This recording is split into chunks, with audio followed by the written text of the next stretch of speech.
देवसुतं देवं सन्तचाणूरमर्दन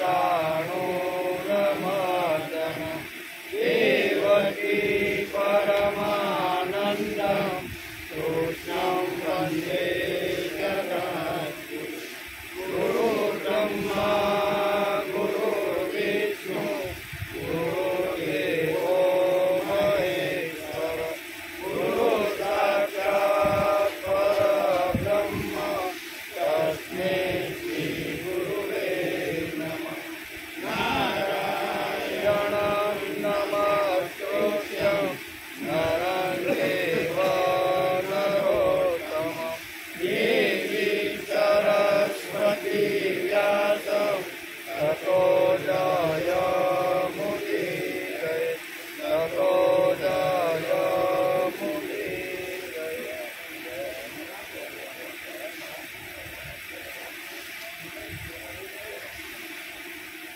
आयुर्बलं यशोवत् प्रजापशुन्वशोदित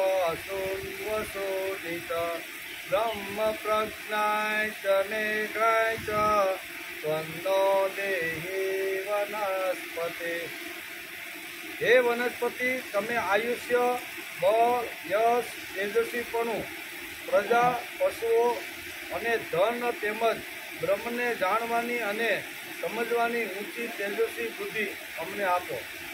દાંતણ જે વખતે આપણે કરતા હોઈએ અથવા દાંતણ લેવા માટે કોઈ વૃક્ષ પાસે આપણે હોડી લઈને ઊભા હોય ત્યારે બે હાથ જોડીને પહેલાં આ શ્લોક બોલીને પૈગે લાગવાનું વનસ્પતિને, વૃક્ષને, અને વૃક્ષને કહેવાનું કે હે વનસ્પતિ, હે વૃક્ષ, તમે આયુષ્ય, બળ, યશ, તેજસ્વીપણું, પ્રજા, પશુઓ અને ધન તેમજ બ્રહ્મને જાણવાની સમજવાની ઊંચી તેજસ્વી બુદ્ધિ આપો।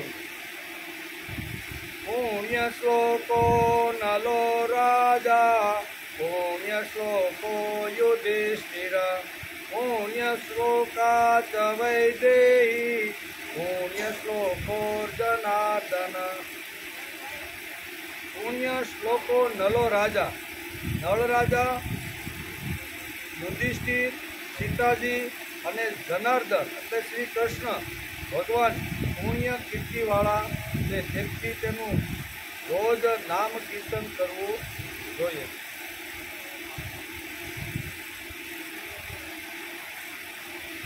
આ વાઘભૂષણ છે, બરાબર, આમાં બધા શ્લોકો છે સંસ્કૃતમાં।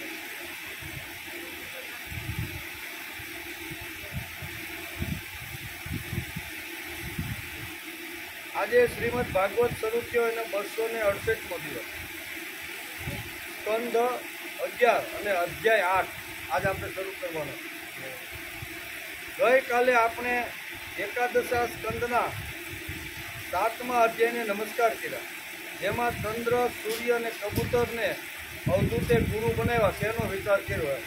24 ગુરુની વાત ચાલે છે, બરાબર, કે અવધૂતે 24 ગુરુ ક્યાં ક્યાં ગુરુ બનાવ્યા એનું વર્ણન આપણે 2-3 દિવસથી ચાલતું રહેલું છે। એમાં ગઈકાલે ચંદ્ર, સૂર્ય અને કબૂતર ને મેં કેવી રીતે ગુરુ બનાવ્યા એની પાસેથી મેં શું લીધું એ અવધૂત અત્યારે અહીંયા રાજા યદુને કહે છે, એનો આપણે ગઈકાલે વિચાર કર્યો। કબૂતરની વાર્તાનો સારાંશ એ છે કે આ પ્રકારે જે ગૃહસ્થ વિષયોમાં સુખ શોધતો કરે છે અને જેનું ચિત્ત સંચળ બનેલું છે તે પરિવાર સાથે દુઃખી થઈ જાય છે। જેમ શું કહેવાય, આજે શિકારી આવ્યો તે શિકારીની જાળમાં બધા ફસાઈ ગયા, એનું કારણ આ છે ફક્ત વિષય, ફક્ત કુટુંબ, ફક્ત પરિવાર, પરિવારથી બહાર જવાનું નહીં। કમાવવું હોય તો પરિવાર માટે, દુઃખી કરવો હોય તો પરિવારને, બરાબર, બીજું કાંઈ બહારનું કંઈ ધ્યાન આપવાનું નહીં। આવો જે સમાજ છે એ સમાજ અહીંયા કબૂતરની વાર્તા દ્વારા વેદવ્યાસે આપણે સમજાવ્યું છે કે આવો જે પરિવાર છે, દોસ્ત છે, એ જાળની અંદર ફસાઈ જાય છે અને ફસાઈ ગયો। પરિવારના ભરણ પોષણમાં વ્યસ્ત રહીને કબૂતર દંપતીની જેમ પરિવાર સહિત છોકરાઓ સહિત જાળમાં ફસાઈ ગયા અને બધા મૃત્યુ પામે છે। જે માટે આ મનુષ્ય શરીર મળ્યું છે તે મુક્તિનું ખુલ્લું દ્વાર છે। ભગવાને આપણે માનવ જીવન જે આપ્યું છે શરીર, એ કેવું છે તો મુક્તિ મેળવવાનું ખુલ્લું દ્વાર છે। ખુલ્લું દ્વાર છે. તેને પ્રાપ્ત કરીને જ મનુષ્ય આત્મકલ્યાણ માટે પ્રયત્ન કરતો નથી. તેનો હંમેશા નાશ થઈ જાય છે. ફક્ત પરિવાર, ફક્ત ભોગ, ફક્ત કમાવાનું. અને કમાવું છે તો શા માટે? તો કે મારા સુખ સગવડતાના માટે. આવું જે માણસ વિચાર કરે છે તે માણસ આવી રીતનો ખલાસ અને નાશ થઈ જાય છે. ઘર પરિવારમાં કબૂતર દંપતીની જેમ આસક્ત રહે છે. તે મનુષ્ય ઉન્નત પદને પ્રાપ્ત કરીને પુનઃ નીચે પડેલો જ માનવો. આમ શાસ્ત્રની ભાષામાં આરૂઢ્યચૂક કીધો છે કે ફક્ત પરિવારનો વિચાર ન કરતા મારો પોતાનો અને ભગવાનનો પણ વિચાર માણસે થોડો કરવો જોઈએ. એનો વિચાર આપણે ગઈકાલે કર્યો. આજે આપણે અધ્યાય 8 સ્કંદ એકાદશ, જેમાં અવધૂત ઉપાખ્યાન અજગરથી માંડીને પિંગળા સુધીના 9 ગુરુઓની કથા ભાગવતકારે 8મા અધ્યાયની અંદર લખેલી છે. એનો આજે આપણે વિચાર કરવાનો. બ્રાહ્મણ ઉવાચ, એટલે બ્રાહ્મણ એટલે અવધૂત દત્તાત્રેય. તસ્માને તદ્રુત રાસમ સમોષ્ટમ વિરસમ મહાંતસ્તોક્તમેવ વા યદત્સાયે પાપયતંતિ રસેદાસ કરોસ્ત્રી. અવધૂત દત્તા એટલે કે અવધૂત દત્તાત્રેય કહે છે કે હે રાજા, ઇન્દ્રિયોનું સુખ જેવું સ્વર્ગમાં હોય છે તેવું નરકમાં પણ છે. જેમાં પ્રયત્ન કર્યા વિના દુઃખ આવે છે એ પ્રમાણે સુખ પણ આવે છે. તેથી બુદ્ધિમાન લોકોએ તેની ઈચ્છા ન કરવી જોઈએ.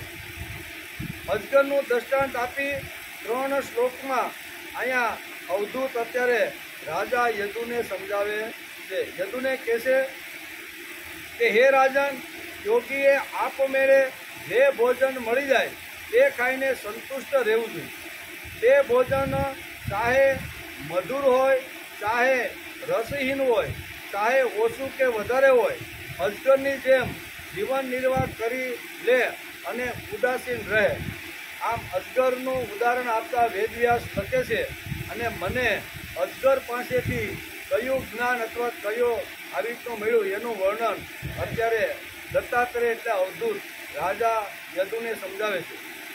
જો ઘણા દિવસો સુધી ભોજન ન મળે તો પણ તેના માટે કોઈ પ્રયત્ન ન કરે, પ્રારબ્ધનું કાર્ય માનીને અજગરની જેમ પડ્યો રહે.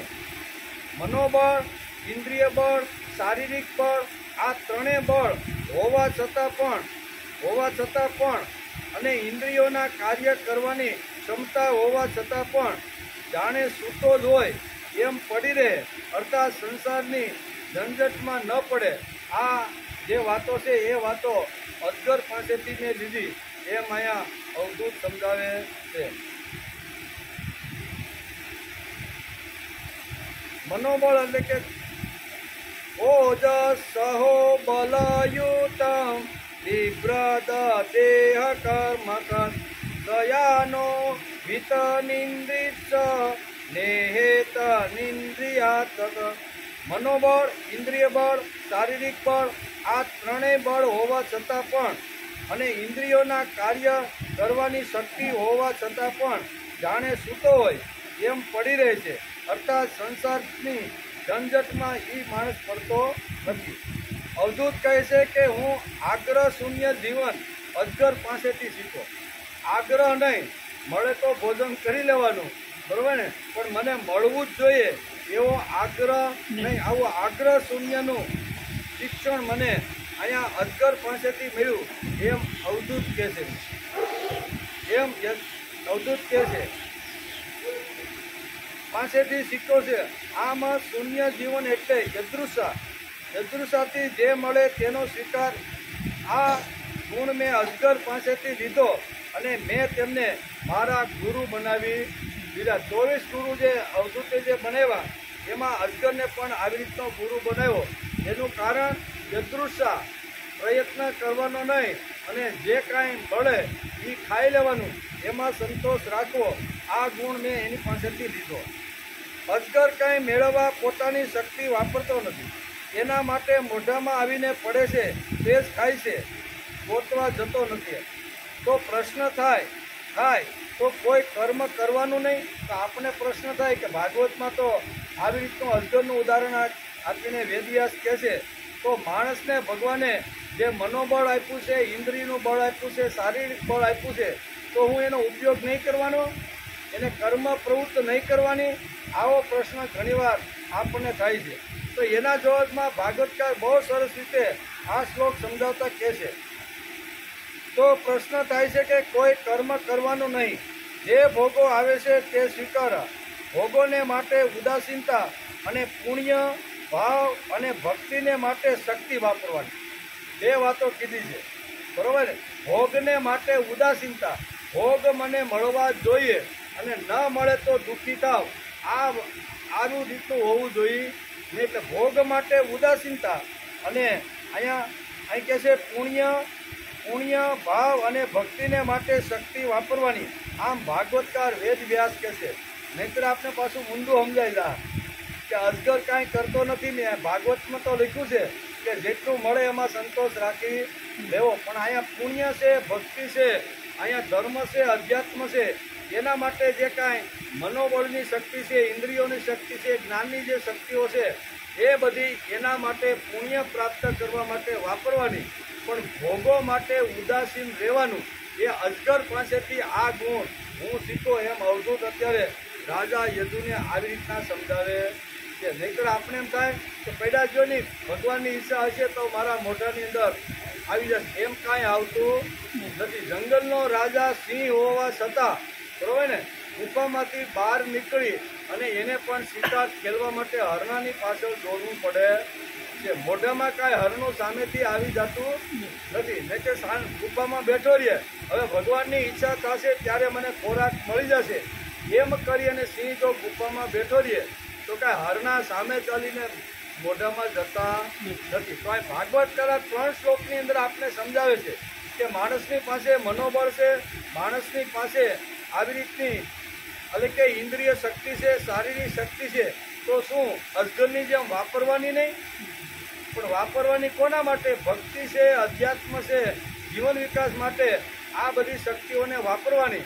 પણ ભોગ મને મળે અને નહીં મળે તો હું નિરાશ થઈ જાઉં, આ ભોગા શક્તિ જે છે ને એના ઉપર આવી રીતનો સંયમ રાખવાની વાત ભાગવતકાર આપને સમજાવે છે. ભોગોને માટે ઉદાસીનતા રાખવી, પણ તેથી કર્મ ન કરવું એમ નહીં.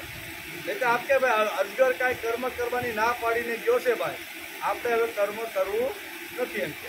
કર્મ ન કરવું એમ નહીં, જે ભોગો આવે છે તે જ સ્વીકારવા. આમ અવધૂત યદુને કહે છે. અજગર પર જેવી વૃત્તિ છે. અયાત્રુ અવશ્યમ યાસ્યતિ, જે મળવાનું હશે તે મળશે, એની પસવાડે બહુ શક્તિ બગાડવાની નહીં. ખોરાક માટે થોડો પ્રયત્ન કરવાનો અને પ્રયત્ન કર્યા પછી મને મળવું જ જોઈએ એવો આગ્રહ શૂન્ય અહીંયા સમજાવવાનો પ્રયત્ન ભાગવતકાર કરે છે. તો પછી પ્રશ્ન થાય છે કે ઇન્દ્રિય બળ મળ્યું છે તેનો ઉપયોગ કરવો કે નહીં? ભગવાન ભાગવતમાં લખ્યું છે કે મનોબળ, શારીરિક બળ અને મનોબળ વાપરવા કે નહીં? આ એકાદશા સ્કંદના 8મા અધ્યાયના 4થા શ્લોકની અંદર આ વાત ભાગવતકારે લખી છે કે માનવને મળેલી જે આ શક્તિઓ છે એ શક્તિઓ અજગરની જેમ વાપરવાની કે નહીં? અજગર તો વાપરવા માટે જતો નથી, તો આપણે શું કરવું? જ્યાં પ્રશ્ન ઊભો છે. વિકાસાર્થે તેનો ઉપયોગ કરવાનો છે, વિલાસ તો મળવાનો છે. યદૃશા લાભ સંતુષ્ટ, પુરુષાર્થ કરવાનો અને પુરુષાર્થ કર્યા પછી જે મળે તેની અંદર સંતોષ રાખવાનો છે. અહીંયા એ સમજાવે છે. થી જે વિલાસ મળશે તે સ્વીકારી. આ ગુણ અજગર પાસેથી અવધૂત યદુને કહે છે. શક્તિ જીવન વિકાસ માટે જ વાપરીશ. આમ હું આગ્રહ શૂન્ય જીવન અજગર પાસેથી શીખો એમ અવધૂત અત્યારે યદુ રાજાને સમજાવે છે. ભાગવતમાં લખ્યું છે કે ઇન્દ્રિય બળ અને મનોબળ તેમજ શારીરિક બળ કયા વાપરશો? આ 3 બળ ભગવાને માણસને આપ્યા છે. તો માનવને મળેલા આ 3 બળ, 3 જે શક્તિઓ છે, મનોબળ, શારીરિક બળ અને ઇન્દ્રિય બળ, તો આ વાપરવાના કે નહીં? તો ભાગવતકાર કે વાપરવાના. કોના માટે? પુણ્ય કમાવાના માટે, ભક્તિ કરવાના માટે, અધ્યાત્મ કરવા માટે, ધર્મ સમજવા માટે આ ત્રણે ત્રણ શક્તિ વાપરવાની છે. મળેલી શક્તિ ભગવાનના કામમાં નહીં વપરાય તો જીવન વ્યર્થ છે એમ ભાગવતકાર સમજાવે છે. મળેલી બુદ્ધિ, મળેલી શક્તિ, મળેલી સારી ઇન્દ્રિયો એ જો આપણે નહીં વાપરીએ ને તો અહીં ભાગવતકાર કહે છે, આજે સ્વાધ્યાય પરિવારના ભાઈઓ પોતાના ખર્ચે ગામડાઓમાં ભક્તિ ફેરીમાં જાય છે. પોતાની શારીરિક શક્તિઓ ભગવાન માટે વાપરે છે. ભક્તિની દ્રષ્ટિથી વિવિધ પ્રયોગો પણ કરે છે.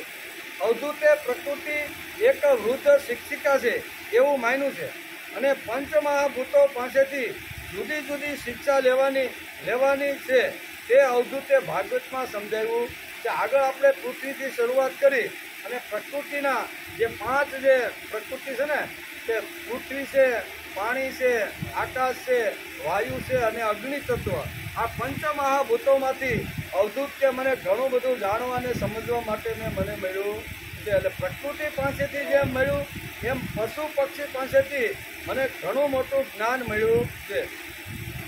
સૂર્ય ચંદ્ર પાસેથી ગુણો લીધા છે. પક્ષીને પણ ગુરુ બનાવ્યા છે.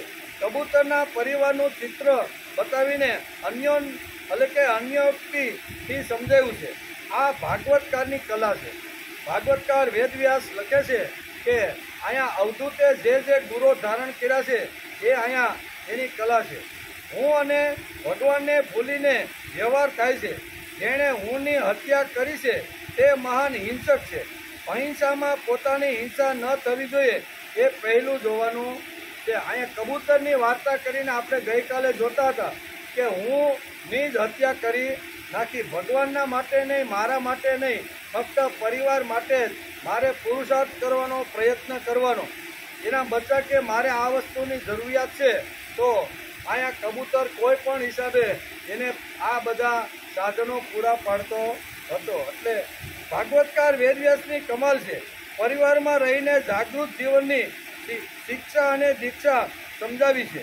તે માટે સંસારી લોકો માટે બહુ મહત્વની છે. 2 વાતો અહીં કહે છે કે ગૃહસ્થીના જીવનની અંદર અહીંયા કમાવાનું છે ને કમાવ્યા પછી વાપરવાનું છે. સુંદર મજાનું ભાગવતકાર વેદવ્યાસે આ આપણે સમજાવવાનો પ્રયત્ન કર્યો છે.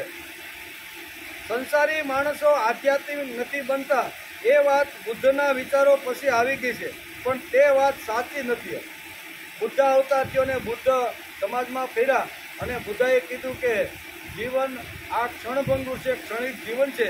તેથી તમે સંસાર છોડો, ઘર છોડો અને સમાજની અંદર ભગવા વસ્ત્ર અથવા સફેદ વસ્ત્ર ધારણ કરી અને ગૃહનો ત્યાગ કરો. આવું બુદ્ધ અવતારની અંદર બુદ્ધના ગયા પછી એના શિષ્યોએ આ બધું શરૂ કર્યું હતું.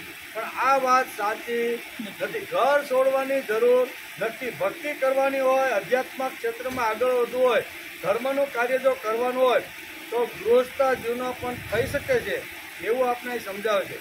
આપણા બધા ભગવાનો અને ઋષિઓ પારિવારિક છે. પરિવારમાં રહીને જાગૃત જીવનની શિક્ષા અહીંયા ભાગવતકાર વેદવ્યાસે સમજાવી છે. અજગર પાસેથી આગ્રહ શૂન્ય જીવનની કલા મેં ઉપાડી છે એમ અવધૂત અત્યારે યદુ રાજાને કહે છે કે મેં એની પાસેથી શું ઉપાડ્યું? તો કે આગ્રહ શૂન્ય, પુરુષાર્થ કરવાનો, પ્રયત્ન કરવાનો, મહેનત કરવાની અને પછી મળે એની અંદર મારે સંતોષ રાખવાનો છે. ન મળે તો દુઃખી ન થવાનું અને મળી જાય તો હર્ષમાં કૂદાકૂદ કરવાની. ને આ જે ગુણ અજગર પાસે જે હતો ને એ અજગર પાસેથી આગ્રહ શૂન્ય જીવનની દૃષ્ટિ મને એની પાસેથી મળી ગઈ છે. જેથી અહીંયા રાજા યદુને કહે છે કે મેં તેમને મારા ગુરુ બનાવી દીધા. તેનો આશય એ છે કે એક એક ગુણ આવવાથી એટલે કે વ્યક્તિ આધ્યાત્મિક બને છે. ઇન્દ્રિય બળ અને મનોબળ જન્માંતરથી કમાયા છે, પણ તે શક્તિ ઉપભોગ માટે નથી. શક્તિ કેવળ ઉપભોગને માટે જ વાપરવી એ બહુ મોટી ભૂલ છે. અજગર સમજાવે છે કે વ્યવહારિક વાતો માટે આગ્રહ શૂન્ય જીવન હોવું જોઈએ. વ્યવહારિક માટે આગ્રહ શૂન્ય જીવન હોવું જોઈએ. પણ આપણી પાસે રહેલી જે શક્તિ છે, મન છે, બુદ્ધિ છે અને શારીરિક જે શક્તિઓ છે તે શારીરિક વિકાસ માટે હોવી જોઈએ. એને વાપરવી જોઈએ અને વધારવી જોઈએ. મેં આ શું કહેવાય આ ગુણ એની પાસેથી લીધો છે. અને 10મા ગુરુ છે સમુદ્ર. કેવા આપણે 24 ગુરુ સુધી જવાનું છે, બરોબર ને? આ 9 ગુરુની અંદર અજગર સુધીની વાત, પૃથ્વીથી શરૂઆત કરી અને અજગર સુધીમાં 9 ગુરુની વાત આપણે સમજવાનો પ્રામાણિક પ્રયત્ન કર્યો. હવે સમુદ્ર એ 10મો ગુરુ છે. સમુદ્રને મેં શા માટે ગુરુ બનાવ્યો એનું સુંદર મજાનું વર્ણન ભાગવતકાર વેદવ્યાસે એકાદશા સ્કંદના 8મા અધ્યાયની અંદર આ વાતો લખી રાખી છે. અવધૂત કહે છે કે મેં આવી રીતના સમાજમાં હરતા ફરતા મળતા મેં આવી રીતના પંચભૂતોને પણ ગુરુ બનાવ્યા, પશુ પક્ષીઓને પણ ગુરુ બનાવ્યા. આમ કરતાં કરતાં અહીંયા સમુદ્રની પાસે આવે છે અને સમુદ્રને પણ એનું જીવન જોઈને ગુરુ બનાવે છે. એટલે 10મા ગુરુ છે સમુદ્ર. ભારતીય સંસ્કૃતિમાં સમુદ્રનું મહત્વ ઘણું છે. સાગર સ્નાન સર્વ સ્નાનમાં શ્રેષ્ઠ જ ગણ્યું છે. સાગરનું જે સ્નાન છે ને એ બધા સ્નાન આપણે નળથી માંડીને નળમાં સ્નાન કરતા હોઈશું, પછી બાથરૂમમાં સ્નાન કરતા હોઈશું, કૂવામાં સ્નાન કરતા હોઈશું, વહેતા રહેલા ઝરણા નદીઓમાં સ્નાન કરતા હોઈશું, સંગમમાં સ્નાન કરતા હોઈશું. બધી જગ્યાએ સ્નાન તો આપણે કરતા હોઈએ નહીં, પણ ભારતીય સંસ્કૃતિ એમ કહે છે કે બધા સ્નાનોની અંદર સમુદ્રનું સ્નાન સૌથી શ્રેષ્ઠ છે. સમુદ્રનું સ્નાન સૌથી શ્રેષ્ઠ છે. એટલે કે સાગર સ્નાન સર્વ સ્નાનમાં શ્રેષ્ઠ ગણ્યું છે. લોકો દરરોજ સાગરને જુએ એટલે તેની બુદ્ધિ સાગર જેવી વિશાળ થઈ જાય છે. સાગરના કિનારે રહેલા જે લોકો છે એ રોજ સાગરને જોવે, નમસ્કાર કરે, સમુદ્ર વસને દેવી કરીને પગે પણ લાગે અને એની બુદ્ધિ સાગર જેવી વિશાળ થઈ જાય છે. સાગર જેવી વિશાળ બુદ્ધિ જો કરવાની હોય તો માણસે સમુદ્રમાં સ્નાન કરવું જોઈએ. નળની નીચે બેસીને નાય તેની બુદ્ધિ નળ જેટલી ટચુકડી સાંકડી થઈ જાય. કેટલી? નળ એટલે બેસીને જે નાય છે ને એની બુદ્ધિ કેવી થઈ જાય? ટચુકડી સાંકડી થાય છે. નળ કરતાં કૂવો સારો, કૂવો કરતાં નદી સારી, નદી કરતાં સંગમ સારો અને સંગમ કરતાં સમુદ્રનું સ્નાન વધારે શ્રેષ્ઠ ભારતીય સંસ્કૃતિમાં કીધું છે. સમુદ્રનું સ્થાન વધારે પવિત્ર છે, તેથી સમુદ્ર સ્થાનનું મહત્વ ભાગવતકાર વેદવ્યાસે અહીંયા સુંદર મજાનું અવધૂતના મોઢામાંથી આવી રીતના ગુણ લઈને આ સમજાવવાનો પ્રયત્ન કર્યો છે. અવધૂત કહે છે કે સાગર પોતાની મર્યાદા છોડતો નથી. શું કહે છે? સાગર પોતાની મર્યાદા છોડતો નથી. આ ગુણ મેં અહીંયા સાગર પાસેથી લીધો એમ અવધૂત કહે છે. સાગર પોતાની મર્યાદા છોડતો નથી. સાગર બહારથી પ્રસન્ન અને અંદરથી ગંભીર હોય છે.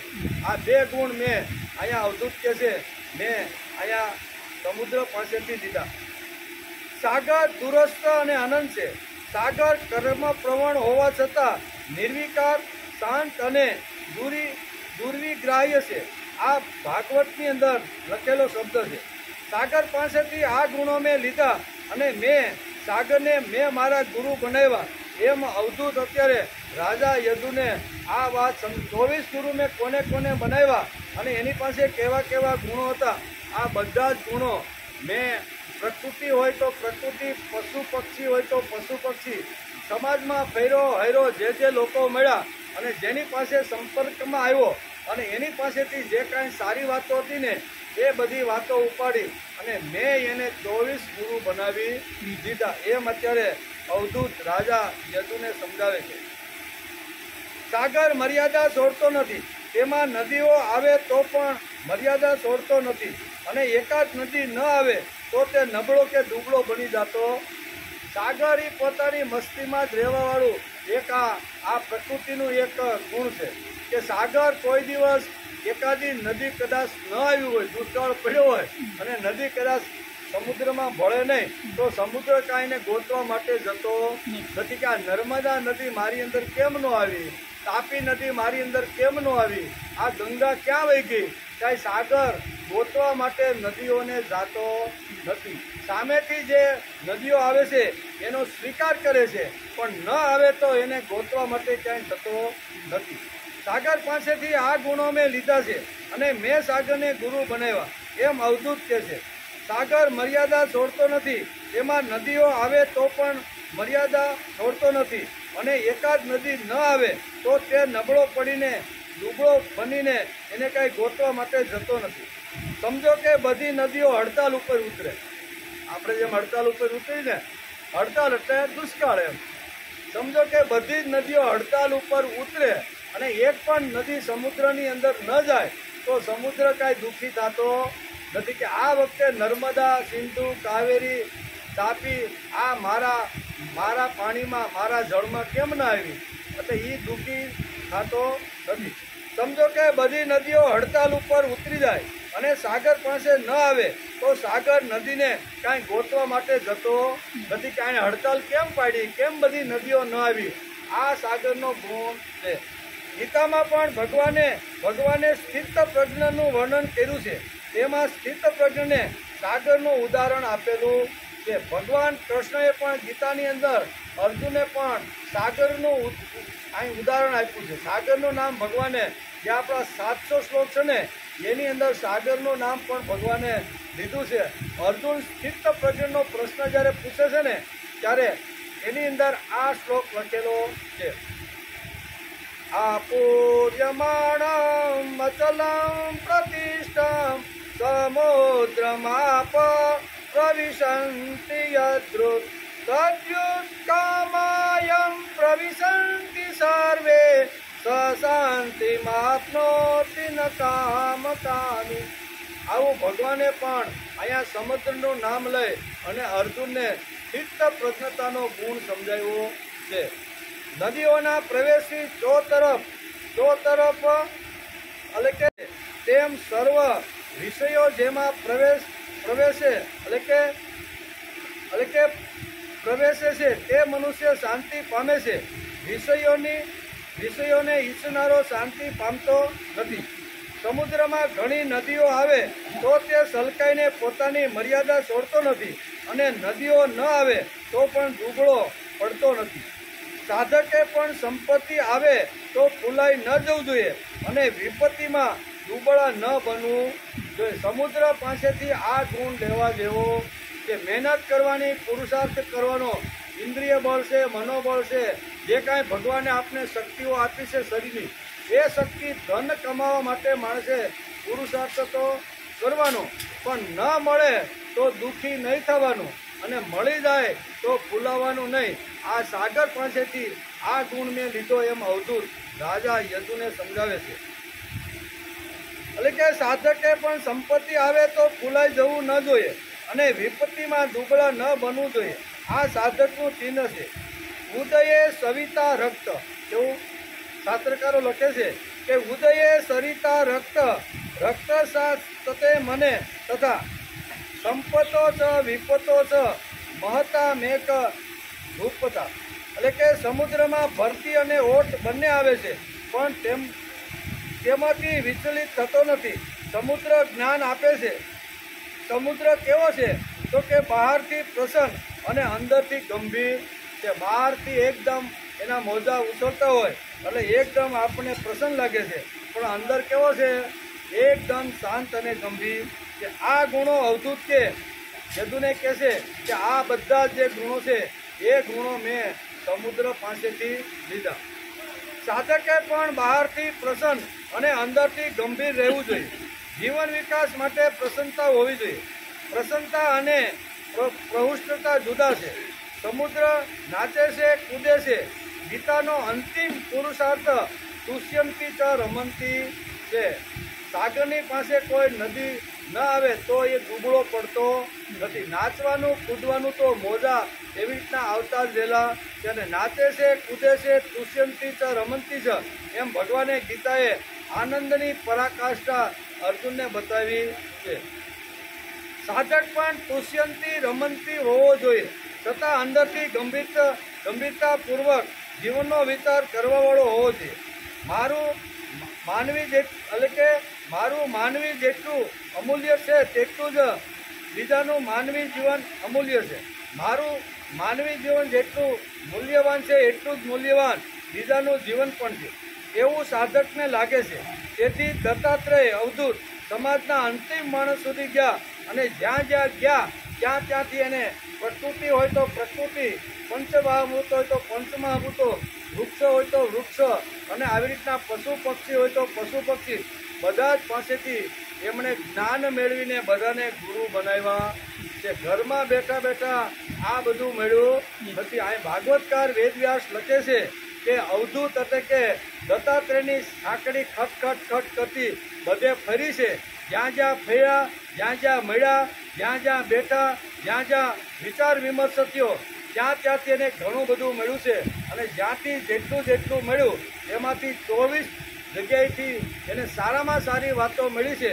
એ 24 જગ્યાને એને ગુરુ બનાવી દીધા, એમ ભાગવતકાર વેદવ્યાસ લખે છે. જો બીજા એટલે કે મારું માનવી જેટલું અમૂલ્ય જીવન છે તેટલું જ બીજાનું પણ અમૂલ્ય જીવન. મને ભગવાને જે માનવી જીવન આપ્યું છે એની કિંમત કહી શકે એમ નથી. થઈ શકે? થઈ જ ન શકે. એકવાર સ્વામી વિવેકાનંદ જંગલોમાં ફરતા હતા. જંગલોમાં ફરતા એક ભાઈ આવી રીતનો આપઘાત કરવા માટે દોરડું લઈ અને એક વૃક્ષની ડાળી પાસે ઊભો હતો. અને એ સમયે ત્યાં સ્વામી વિવેકાનંદ પસાર થાય છે જંગલમાંથી. સ્વામી વિવેકાનંદ વિચારે છે કે આ ભાઈ હાથમાં દોરડું લઈ અને શું કરવા માટે ઊભો છે. એટલે એની પાસે જઈને પૂછ્યું કે ભાઈ તમે આવા ઘોર જંગલની અંદર આજુબાજુમાં કોઈ નથી ને હાથમાં દોરડું લઈ અને તમે શું કરવા માટે આવ્યા છો? તો કે હું આપઘાત કરવાને મરવા માટે આવ્યો. તો આમ વિવેકાનંદને કીધું. ત્યારે વિવેકાનંદે પૂછ્યું ભાઈ તમારે આપઘાત કરવાનું કારણ શું છે? તમને શું એટલું ઓછું છે કે તમે આપઘાતને મરવાનો વિચાર કરીને તમે દોરડું લઈ અને તમે જંગલમાં આવ્યા છો? ત્યારે એ માણસે એમ કીધું કે ભગવાન જેવું આ જગતમાં કાંઈ છે નહીં. ભગવાન આપે છે ત્યાં ઢગલા આપી દે છે અને નથી આપતો ત્યાં 2 શેડા ભેગા કરતો નથી. આવા ભગવાનને હું માનતો નથી અને આવા સમાજથી હું કંટાળી ગયો છું. તેથી હવે મારે આ જગતમાં જીવવું નથી. ભગવાને મને કાંઈ જ આપ્યું નથી અને બીજાને ઢગલા મોઢે આપ્યું છે.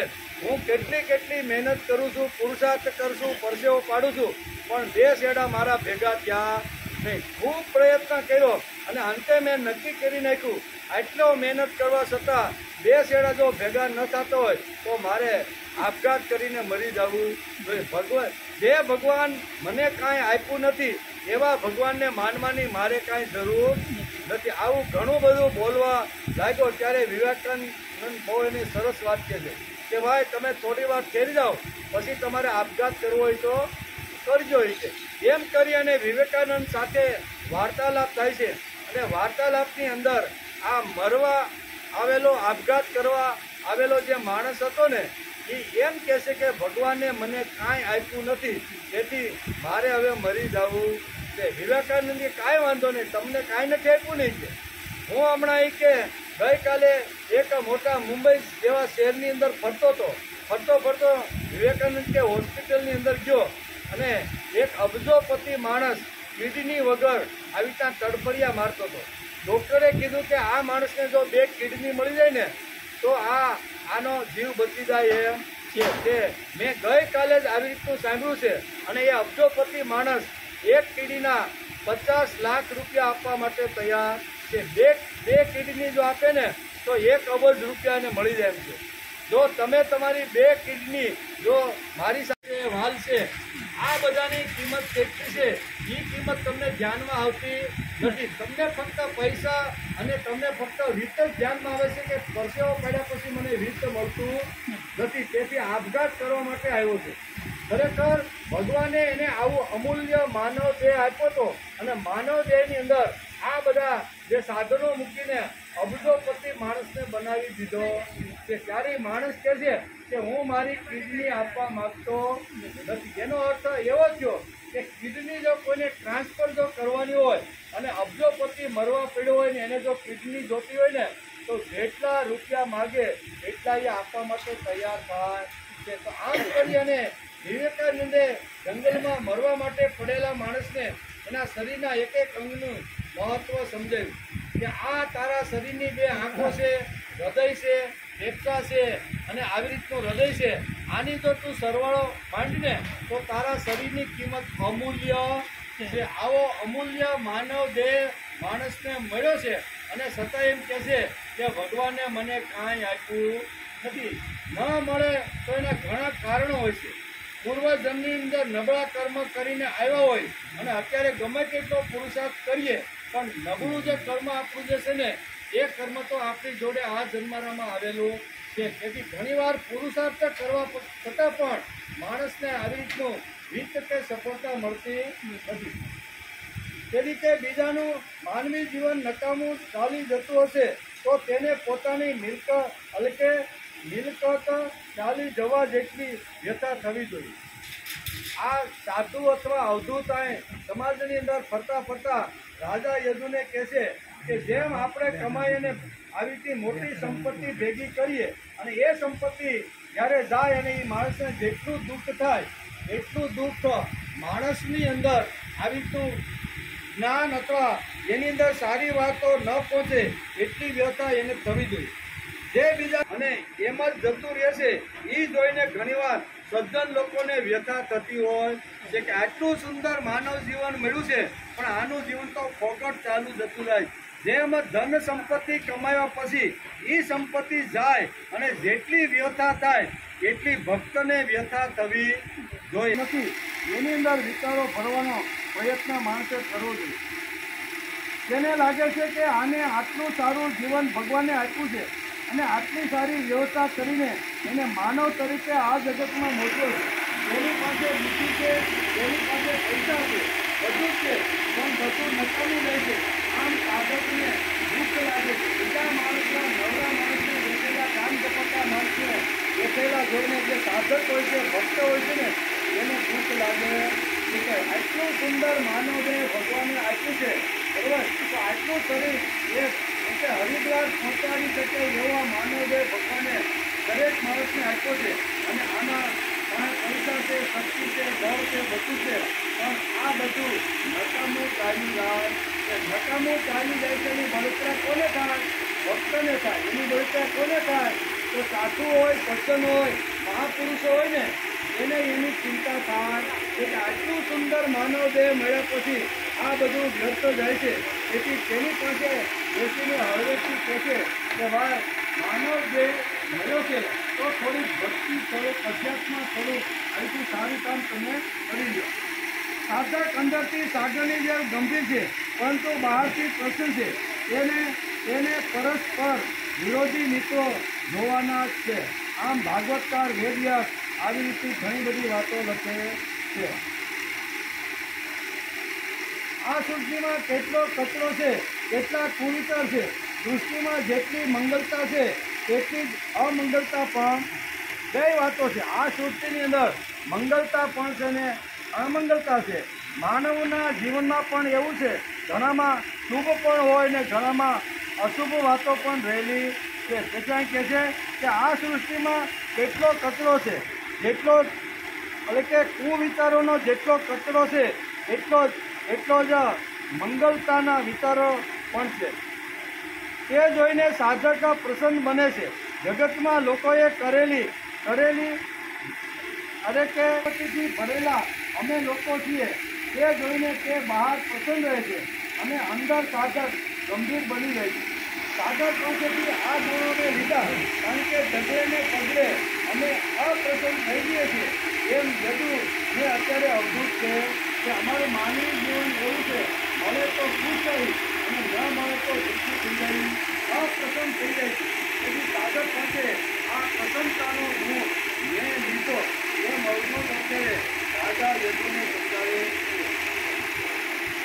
સાધક પાસેથી આ ગુણને લીધો છે કારણ કે ઢગલે ને પગલે અમે અપ્રસન્ન થઈ જઈએ છીએ. યદુએ અવધૂતને આ પ્રમાણે કીધું. જે સાધકને ભગવાનને ગમતા થવું હોય તેણે એક ગુણ જીવનમાં લાવવો પડશે. સાગર કર્મ પ્રમાણ રહેવા છતાં નિર્વિકાર હોય છે. આ ગુણને સાગર પાસેથી લીધો. કેવો? એટલે કે સાગર કર્મ પ્રમાણ રહેવા છતાં નિર્વિકાર હોય છે, સતત પ્રવૃત્તિશીલ હોય છે પણ એ નિર્વિકાર હોય છે. નિર્વિકાર હોય છે.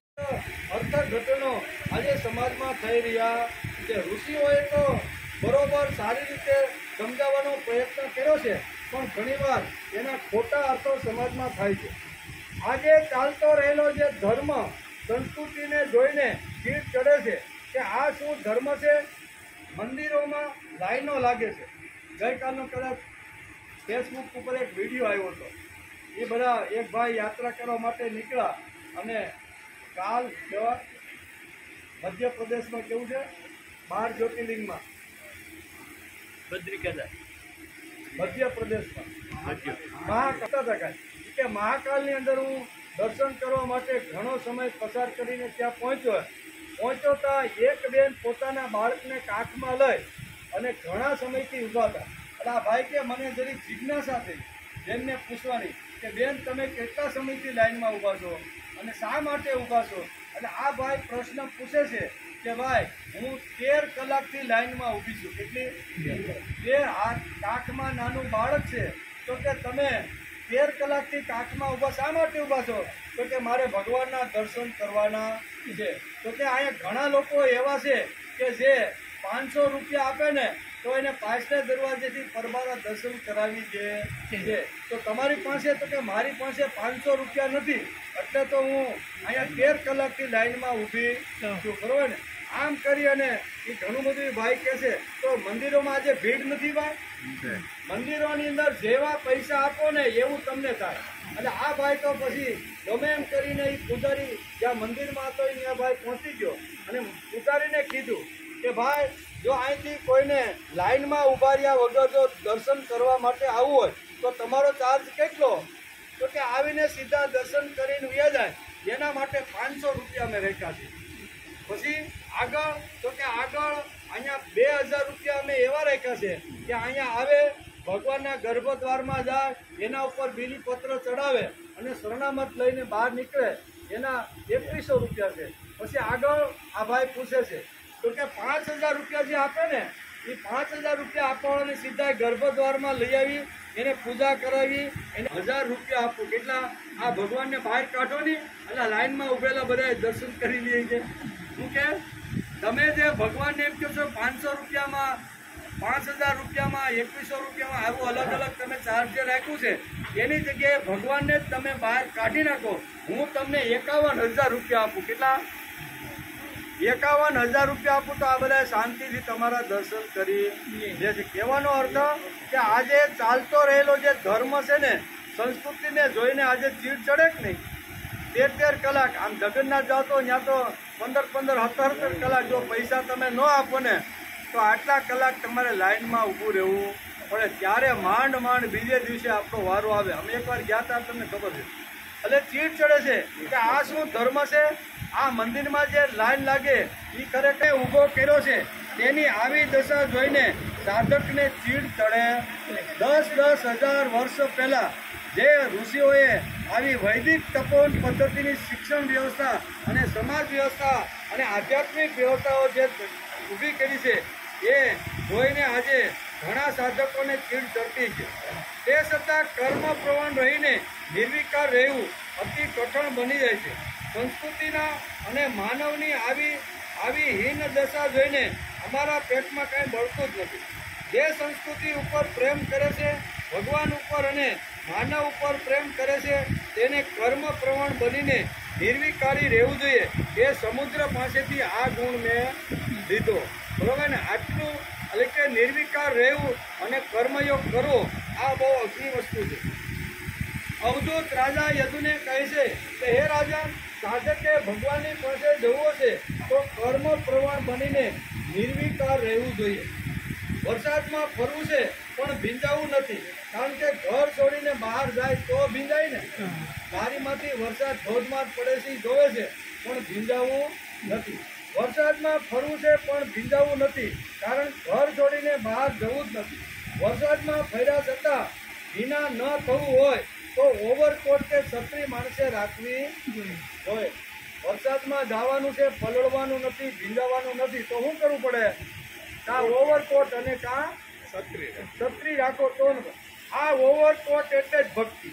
શું છે ઓવરકોટ? એટલે ભક્તિ.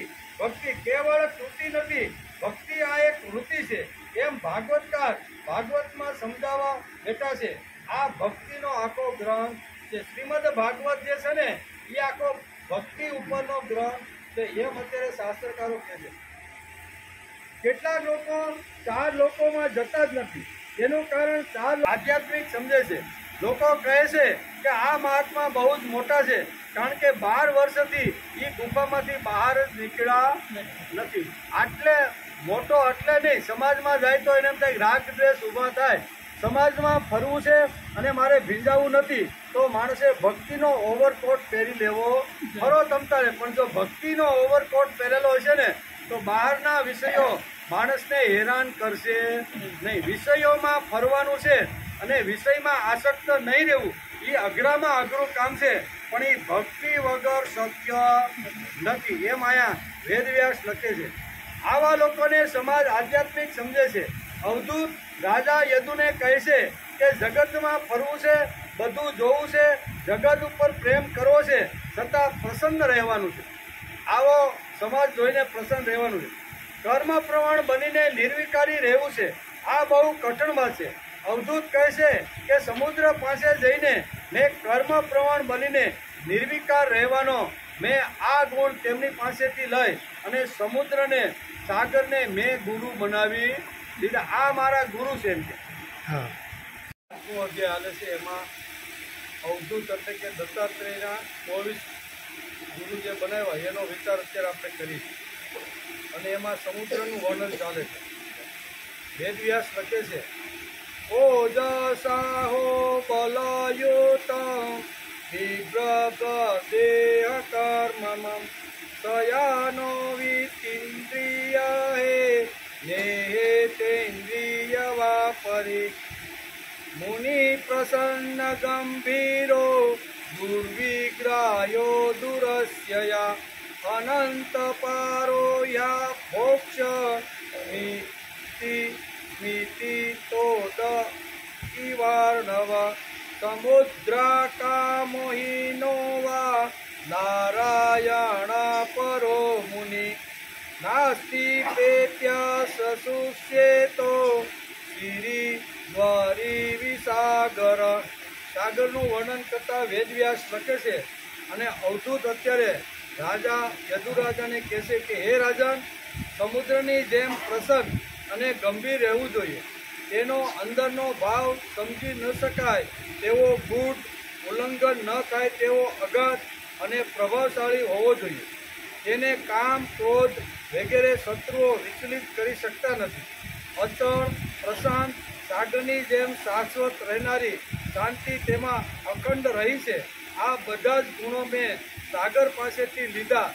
એમ અવધૂત અત્યારે રાજા અહીંયા યદુને સમજાવે છે. સમુદ્રમાં પાણીનું એટલે કે સમુદ્રમાં નદીનું પાણી આવે છે તો પણ તેની મર્યાદા ઓળંગતો નથી, અને પાણી ન આવે તો તે સુકાઈ પણ જતો નથી. તે જ પ્રમાણે મુનિને પણ એટલે કે સમૃદ્ધિથી હરખાવવું નહીં, અને સમૃદ્ધિ જ્યારે વિસર્જન થાય છે ત્યારે શોક પણ કરવો નહીં. મુનિએ બંને અવસ્થામાં સમુદ્રની જેમ સરખું જ રહેવું જોઈએ. આ મેં સમુદ્ર પાસેથી જ્ઞાન લીધું છે, એની પાસેથી ગુણ લીધો છે, તેથી મેં સમુદ્રને મારા ગુરુ બનાવી દીધા. એમ અત્યારે અહીંયા વેદવ્યાસ લખે છે અને અવધૂત રાજા યદુને કહે છે. કર્મ પ્રવણ બનીને નિર્વિકાર રહેવું આ બહુ કઠણ વાત છે. અવધૂત કહે છે કે સમુદ્ર પાસે જઈને મેં કર્મ પ્રવણ બનીને નિર્વિકાર રહેવાનો ગુણ લીધો છે, તેથી મેં મારા ગુરુ બનાવી દીધા છે. સમુદ્ર દુર્વિગ્રાહ્ય છે, આ ભાગવતનો શબ્દ છે. દુર્વિગ્રાહ્ય એટલે સમજવો મુશ્કેલ, સાધકનું જીવન સમજવું કઠણ છે. સંતો અને મહાપુરુષો અમારા ઉપર શા માટે પ્રેમ કરે છે? તુકારામ, એકનાથ, જ્ઞાનેશ્વરે અમારા માટે શા માટે પ્રેમ કર્યો? નરસિંહ મહેતા જેવા લોકોએ અમારા નાના હરિજનવાસમાં જઈને શા માટે ભજન કીર્તન કર્યા? આ બધા લોકો આપણા ઉપર શા માટે પ્રેમ કરે છે? આનો વિચાર માણસે કરવો જોઈએ. સંતો અને મહાપુરુષો અમારા ઉપર શા માટે પ્રેમ કરે છે?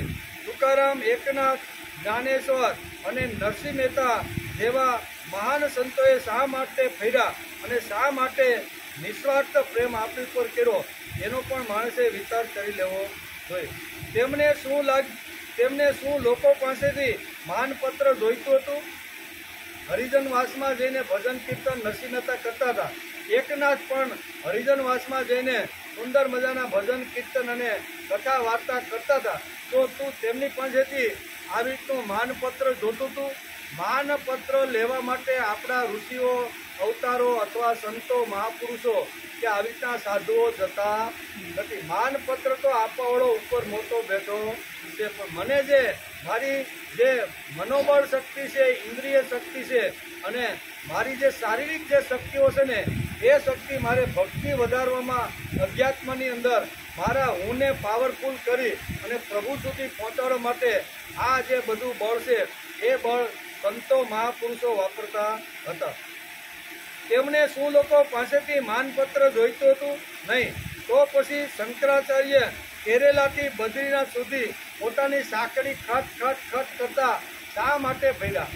મહાપ્રભુજી વલ્લભાચાર્ય 84 બેઠકો કરી અને જંગલોમાં શા માટે ફર્યા? કોઈથી વિચાર કર્યો છે ખરો? માણસે વિચાર તો કરવો જોઈએ કે આ મહાપુરુષો, સંતો, આચાર્યો જે આવ્યા છે, એ બધા ફર્યા શા માટે ભાઈ?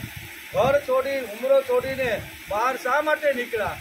એને કંઈ માનપત્ર જોતું નહોતું. એને કોઈ સમાજ સર્ટિફિકેટ આપે કે એને કોઈ સંતનું બિરુદ આપે કે મહાપુરુષનું બિરુદ આપે, એટલા માટે આ મહાપુરુષો ફરતા નથી. એમ કે તેને કોઈ પ્રકારનું આવી રીતનું બિરુદ જોતું નથી. કેરેલાથી બદ્રીનાથ, નારાયણ સુધી શા માટે ફર્યા? આ પ્રશ્ન છે. અમને તેનું કારણ સમજાતું નથી, પણ સમજવાનો પ્રયત્ન કરવો જોઈએ કે આવા જે મહાપુરુષો છે, જ્ઞાનની ટોચ ઉપર અને ભગવાનને પણ રમાડતા રહેલા આવા જે સાધકો અને જે સિદ્ધ પુરુષો છે, એવો સમાજમાં શા માટે ફરે છે? આટલા માટે કે મને ભગવાને જે મનોબળ આપ્યું છે, ઇન્દ્રિય બળ આપ્યું છે, શારીરિક બળ આપ્યું છે, એ મારા ભૌતિક સ્વાર્થ માટે ન વાપરતા સમાજમાં જ્યાં અજ્ઞાન છે, વેમ છે, પાટણ છે, આવી રીતના ચમત્કારો છે, એની વચ્ચે જઈ અને મારે એને જ્ઞાની બનાવવાનો છે. જ્ઞાન પીરસી અને એ તેજસ્વી બને અને તેજસ્વી બનીને પ્રભુ સુધી પહોંચે, એટલા માટે આ લોકો જંગલોની અંદર ફેર્યા છે. 84 બેઠક જે થઈ છે, એ કોઈ શહેરમાં થઈ નથી. અત્યારે ભલે શહેર અહીંયા આવી ગયું, પણ જે વખતે આજથી 500 વર્ષ પહેલાનો જે કાળ હશે ને, તો એ નાનું એવું જંગલ જ હશે અને જંગલની અંદર આ બધી બેઠકો કરી. શા માટે? આટલા માટે. સમુદ્ર આપે છે પણ બોલતો નથી. સમુદ્ર ઘણું બધું આપણને આપે છે પણ બોલતો નથી. આ કેટલું કઠણ છે. અમે આપતા નથી અને જગતમાં બોલતા ફરીએ છીએ. અમે આપી કાંઈ નહીં ને પછી જગતમાં બોલતા ફરીએ છીએ. સમુદ્ર આપે છે પણ કહેતો નથી. એટલું જ નહીં, પણ જેને આપે છે તેને તે દિન બનાવતો નથી. બરોબર. 75% પૃથ્વી ઉપરનો જે ભાગ છે ને, એ પાણીનો છે, સમુદ્રનો. સમુદ્રનું પાણી એટલું છે અને 25%માં ખાલી પૃથ્વી છે. એમાં આપણા 200 દેશો આવી જાય. બરોબર ને? એક બાજુ ધરતી ચોથા ભાગમાં છે અને 75% જે ભાગ, ત્રીજો ભાગ જે છે, એ પાણીનો ભાગ છે. કેટલો? અને પૃથ્વી કરતાં, જમીન કરતાં પાણીનું પ્રમાણ આ પૃથ્વી ઉપર 3 ગણું વધારે છે. એટલે કે દિન બનાવતો નથી. જમીન પર રહેતા છતાં લોકો મારી પાસેથી આવવાના છે, હું આપીશ, પણ તેને મારે શર્મિંદો બનાવવો નથી. સમુદ્ર કે મારે પૃથ્વીને ઘણું બધું આપવાનું છે, પણ ડાયરેક્ટ જો આપવા જઈશ ને, તો એને લાગશે કે મારે કોઈની પાસેથી લાંબો હાથ કરીને કોઈની પાસેથી લેવું પડ્યું છે. આવું એને શર્મિંદો બનાવીને સમુદ્ર વિચાર કરે છે મારે આપવાનું નથી. તેથી અહીંયા સમુદ્રે સૂર્યની સાથે દોસ્તી કરી. શું કરી? પૃથ્વીને મારે ઘણું બધું આપવાનું છે, પણ પૃથ્વી આવી શર્મિંદી ન બને એટલા માટે મારે ડાયરેક્ટ આપવું નથી, પણ વાયા કરીને આપવું છે. એટલે એને શું કર્યું? સમુદ્રે શું કર્યું? શું કહેવાય? સૂર્ય સાથે દોસ્તી કરી અને સૂર્યને કીધું તમે તપો, ખૂબ તપો અને મારા પાણીમાંથી વરાળ થાય અને એ જે મારું ખારું પાણી છે ને, એ વરાળ રૂપે વાદળા બંધાય અને વાદળા બંધાયા પછી એ મારે પૃથ્વીને આપવાનું છે. આવું સમુદ્રે આવી રીતના સૂર્ય સાથે દોસ્તી કરી અને પૃથ્વીને શર્મિંદી ન બનાવતા આપણે હજારો ને કરોડો ગેલન પાણી મીઠું આપે છે કે નહીં? ખારામાંથી મીઠું બનાવવાની ફેક્ટરી અહીંયા સમુદ્રે બનાવી દીધી છે કે ભાઈ જેટલું મારું ખારું પાણી છે એટલું જ સામે મીઠું પાણી એને મળવું જોઈએ. સમુદ્ર આપે છે પણ કહેતો નથી. એટલું જ નહીં પણ જેને આપે છે તેને લીન બનાવતો નથી. 3/4 ભાગ પાણીનો અને 1/4 ભાગ જમીન ઉપર છે. જમીન ઉપર રહેતા લોકો મારી પાસે આવવાના છે. આપીશ તો એ લોકો શર્મિંદા થશે. તેવું મારે થવા દેવું નથી. મારે તેને આપવું જ છે. તેથી સમુદ્ર સાથે ગોઠવણ કરી વરાળ બનાવી. વરાળમાંથી વાદળા થયા અને વાદળા તેને ધરતી ઉપર વરસવા લાગ્યા. મૂળ આ પાણી ક્યાંથી આવ્યું ભાઈ? તો આવ્યું સમુદ્રમાંથી, પણ ડાયરેક્ટ આવ્યું નહીં. આ બધી વાતો સમુદ્ર પાસે આ બધી વાતો પડેલી છે. એમ અત્યારે અહીંયા અવધૂતને લાગ્યું. તેથી કહે છે કે આપવાનું ખરું પણ શર્મિંદા બનાવીને મારે કોઈને આપવું નથી. એ ગુણ મેં અહીંયા સમુદ્ર પાસે લઈ અને મેં સમુદ્રને મારા ગુરુ બનાવી દીધા. એમ અવધૂત અત્યારે યદુરાજાને કહે છે. એવું મારે થવા દેવું નથી. આ દેવી સંપત્તિનો ગુણ છે દાનમ. સમુદ્રે દાન ખૂબ કર્યું પણ ખબર પડી નહીં. દાન ખૂબ કર્યું પણ પૃથ્વી માતાને ખબર પડવા દીધી નહીં. તે આપવાની કલા છે. કોઈ પણ માણસને આપવાનું હોય ને તો ઢંઢેરો પીટાવવાની જરૂર નથી. જમણો હાથ આપે તો ડાબા હાથને પણ ખબર પડવી જોઈએ નહીં. આ દાનનું હેતુ ભાગવતકારે સમજાવ્યું છે. આ દેવી સંપત્તિનો ગુણ છે દાનમ. તે આપવાની કલા છે. સમુદ્રને બીજાને મીઠું પાણી આપવું છે પણ તે બીજાના હાથે અપાવે છે. આમ યદુરાજાને અવધૂત આ ગુણ સમજાવતા કહે છે. ચાતુર્માસમાં ભગવાન સૂઈ જાય છે. આ વિચાર કેટલો મહાન છે, કેટલો ભવ્ય છે. પાણી અને અનાજ કારતક મહિનામાં મળે છે. ભગવાન કે ભાઈ હું તો સૂઈ ગયો. 4 મહિના સુધી ભગવાને ખૂબ જ વરસાદ વરસાવ્યો અને ખેડૂત હાથમાં ડુંડું લઈને ભગવાનના મંદિરમાં ગયો કે ભગવાન 4 મહિના પહેલા મેં ખેતરમાં 4 દાણા નાખ્યા હતા. એમાંથી 4000 દાણા જે બનાવ્યા એમાં તારો ભાગ પણ ખરો છે. જેથી ડુંડું કે લોથો લઈને આપણે મંદિરમાં જઈ અને ભગવાનને કહી કે લ્યો ભગવાન તમારો ભાગ. ત્યારે ભગવાન કે ભાઈ હું તો સૂતો હતો. હું તો ભાઈ આહાડ મહિનામાં સૂઈ ગયો હતો અને કારતક મહિનામાં જાગ્યો. 4 મહિના તો મેં ઘસઘસાટ ઊંઘ કરી છે અને તું એમ કહેશો કે તમારી કૃપાથી મને અનાજ મળ્યું. એટલે આ કરીને સુપાઈ જાવું ને આ મોટી વાત છે. ભગવાન પણ આટલું મોટું કામ કરીને યશ અત્યારે ખેડૂતને આપે છે કે ભાઈ હું તો સૂઈ ગયો હતો. ભગવાન જો સૂઈ જાય તો આપણી હાલત શું થાય? ખાલી કલ્પના કરો કે ભગવાન 1 સેકન્ડ માટે જો સૂઈ જાય તો આપણું બધાનું અસ્યુતમ કેસ્યુતમ થઈ જાય. પણ ભગવાને અહીંયા 4 મહિના હોવાનો ઢોંગ કર્યો છે કે મારે ખેડૂતને મારે આપવાનું છે પણ એને શર્મિંદા મારે બનાવવા નથી. તેથી ડુંડું લઈને ગયેલો જે ખેડૂત છે એને ભગવાન કહે છે કે ભાઈ હું તો શાંતિથી શાંતાકારમ ભુજગસ્થ સૂતો હતો. આમાં મારું કાંઈ નથી. કહેવાનો અર્થ મારે બીજાને આપવું છે પણ શર્મિંદો બનાવીને મારે આપવાનું નથી. આ ગુણ મેં સમુદ્ર પાસેથી સાગર પાસેથી લીધો. એમ યદુરાજાને અત્યારે અવધૂત સમજાવે છે. સમુદ્ર પણ આપણને સીધું પાણી નથી આપતો. તે વાદળિયા મારફતે આપે છે. સમુદ્ર પાસેથી આ ગુણ મેં લીધો છે અને મેં તેને મારા ગુરુ બનાવ્યા છે. વેદવ્યાસ વાલ્મીકી એ જ્વલંત વિચારો આપ્યા. તેમને કહો તો તેઓ કહેશે કે આ વિચારો અમારા નથી ભાઈ. આ તો હજારો વર્ષ પહેલા ઋષિભી બહુધમ ગીતા બરોબર કે ઋષિભી બહુધમ ગીતા એટલે હજારો વર્ષ પહેલા જે ગાયેલી જે વાતો છે ને એ જ વાતો હું તમને સમજાવું છું. વિચારો અમારા નથી, ઋષિઓના છે. તે અમે તમને આપીએ છીએ. અવધૂતે સમુદ્ર પાસેથી આવો ગુણ મેળવ્યો. એમ કરી અને આ 10 જે ગુરુ છે એ આવી રીતના 10 ગુરુ બનાવ્યા. હવે 11મો ગુરુ એટલે પતંગી. કેવું? પતંગી ઉડે ને આપણે ચોમાસામાં ઘણા બધા પતંગી આપણે જોતા હોય છે બરોબર ને. તો એ બહુ સરસ રીતે સમજાવ્યો. એનો આજે આપણે વિચાર કરવાનો છે બરોબર ને.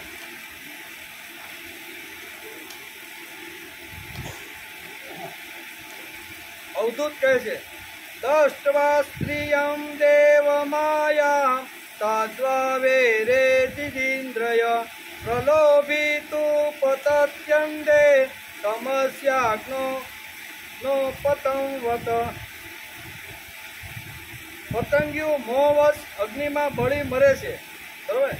જે રીતે પતંગિયું મોહવશ અગ્નિમાં બળીને મળે છે, તે જ રીતે અજિતેન્દ્રિય વ્યક્તિ દેવ માયારૂપી સ્ત્રીને જોઈને તેના મોહમાં ફસાઈને અંધકારમય ઘોર નરકમાં પડે છે.